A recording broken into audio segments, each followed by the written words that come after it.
Donald Trump is doubling down on stupid. California has been a leader in climate policy going back to Ronald Reagan.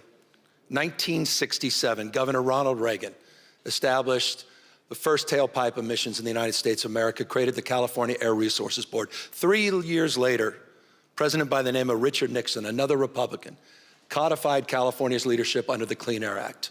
Never in the history of the United States of America has there been a more destructive president than the current occupant in the White House in Washington, D.C. He's trying to recreate the 19th century.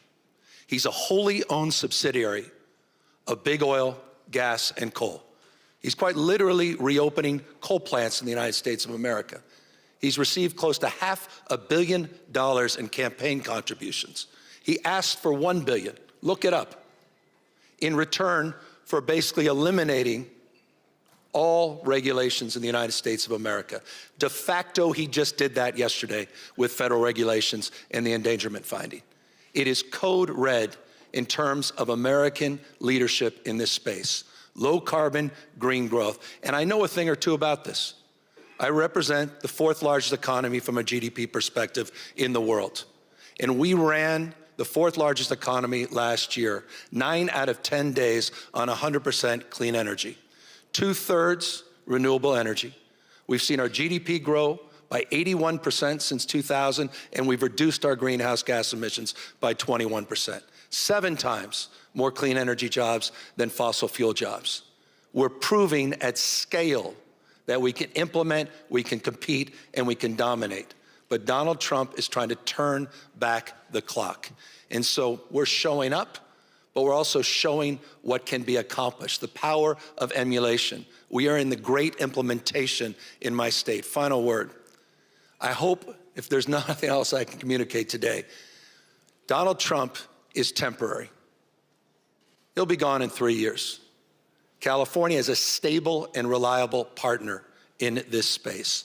And it's important for folks to understand the temporary nature of this current administration in relationship to the issue of climate change and climate policy. But Governor, many have called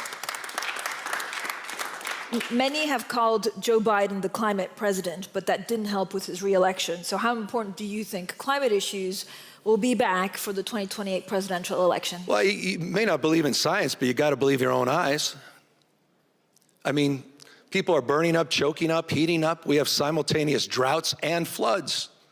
Historic wildfires. You know maybe little about California. You've seen those images of these wildfires. Talk about being as dumb as we want to be. Places, lifestyles, tradition, being wiped off the map. Greenville, Paradise, California.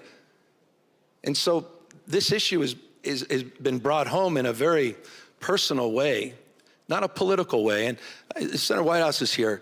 He's also someone that deeply understands that climate risk is financial risk. It's becoming uninsurable.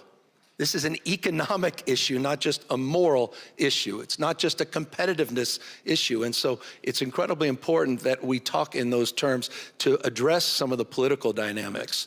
But it's, again, something we're on the other side in California.